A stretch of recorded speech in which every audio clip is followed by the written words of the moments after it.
Brown lang natin itong bawang mga boss. Itong 106 na pieces ng bawang. What? So, masarap kasi sa adobo ang marami ang bawang.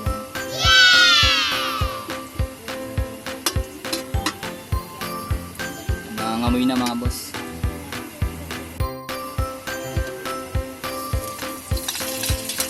Sino din sibuyas. Ang ating bumbay. Nice!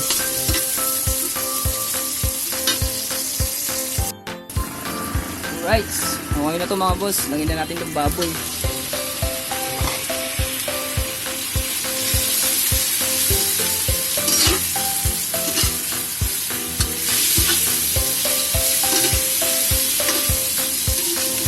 Yun o. Boging-bogi ang adobo natin yun. Yummy! Kung nag-aadobo kayo mga boss, lamihan niya ang bawang. Sarap siya. Ang lutong gagawin ko para nito mga boss, adobong lang to, tuyo, yung walang sabaw.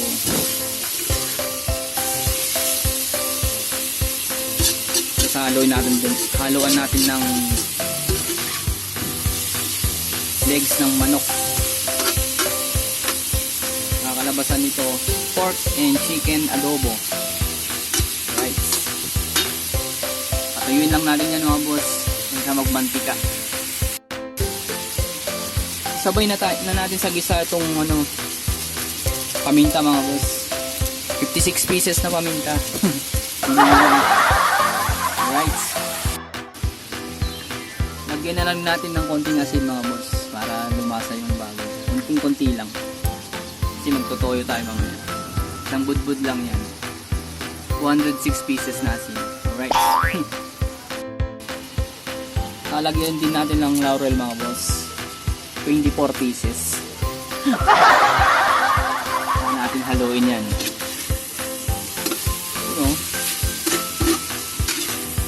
Poging-pogi ng ating adobo mga boss. Nice! Mamantika na. Pakukulahin lang natin ito mga boss. Saka natin lalagyan ng konting tubig. Para papalambutin natin, saka natin ilalagay yung manok, kita ng manok.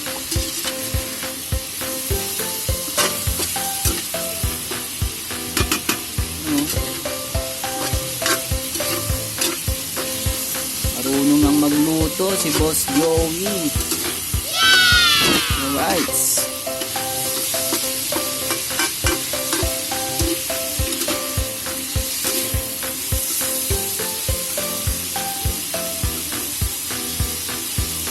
Meron kasing nagsasabi boss na yung baboy daw, pag nilagyan mo agad ng asin, titigas yan, di siya agad lalambot. Huwag kayo maniwala dun mga boss. Proven and tested ko na yan. Yung nagluluto ako ng baboy, lalagyan ko agad ng asin. Mas lumalambot siya agad.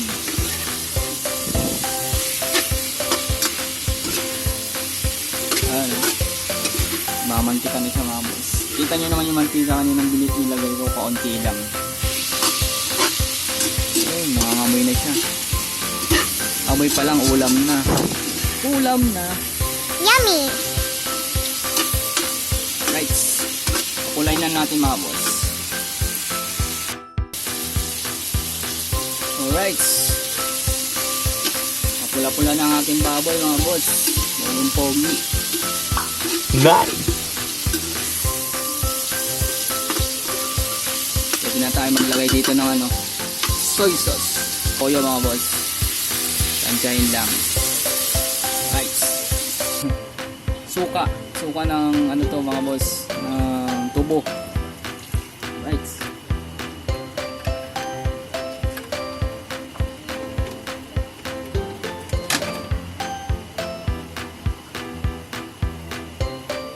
Papakulin lang natin yan mga boss. Tapos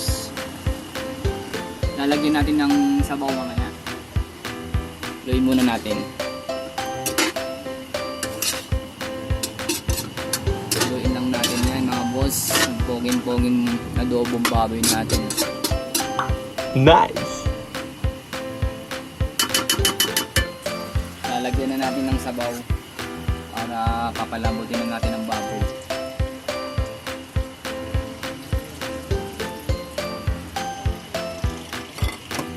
Alright. Dahil wala tayong pantakip, itong pantatakip natin. Kawali sa kawali. Alright, update ko kayo mamaya mga boss. Alright, tingnan natin tong niluto natin mga boss.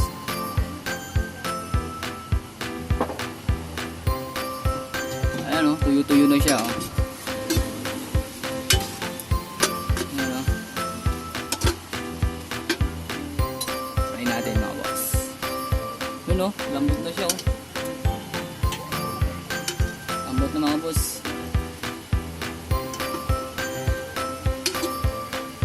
Lalagay na natin tong manok mga boss.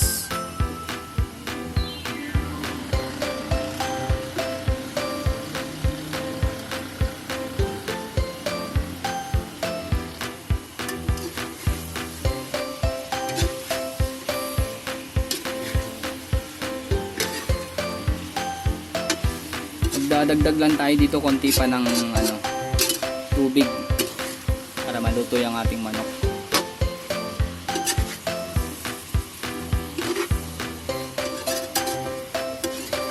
Dahil malambot na yung ating baboy, sakto, mas lalambot pa siya pagka sinabay na natin itong pagpapakulo sa manok. 30 minutes lang yun mga boss, lumambot agad. Magdadagdag tayo dito ng tubig tsaka soy sauce hanggang sa matuyo na naman siya mga boss. Lagyan lang natin ng tubig, ang baso ulit. Dadagdag tayo ng toyo.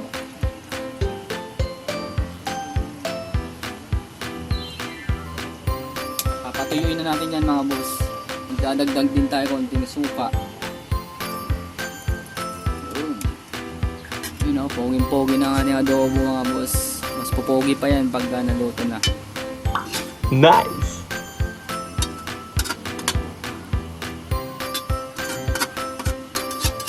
Lalagyan lang natin konting asukal mga boss.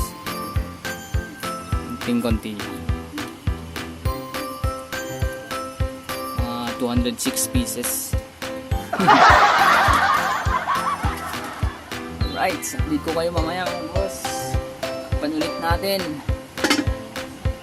Alright, lalagay na natin itong pampalasa natin mga boss. Ating tak-tak-tak.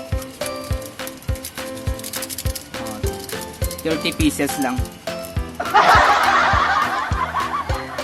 ang ating cube. Chicken cube pala ang nilagay ko mga boss. Alright, papakuloy lang natin yan hanggang sa lumambot ang manok. Alright.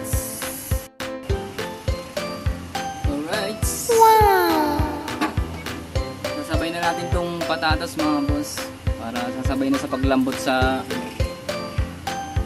ating manok hanggang sa matutuyo na tong natin adobo. Papatuyin natin to. Alright.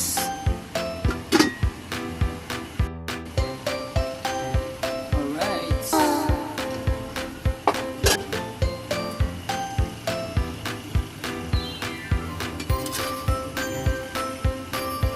Pailalim lang natin tong patatas, boss.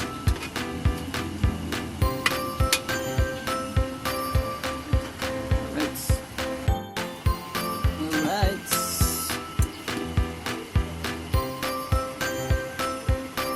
Lambot ng ating potato mga boss. Pwede na to. Nice! Ito na rin ang ating manok. Yummy. Pati ang ating baboy. Sobrang lambot. Lambot na rin ang ating patatas. Ang ating manok. Luto na rin. Alright. Pwede na to. Malapot na rin yung ating sabaw mga boss. Medyo tuyo-tuyo na rin. Right, namuin na natin to. Right, luto na ang ating adobong baboy na may manok mga boss. Wow. Tama lang yung kanyang sabaw. Malapot. Alright. Thank you for watching mga boss. Kung hindi ka pa nakasubscribe sa aking YouTube channel, please subscribe and share na rin mga boss. Salamat!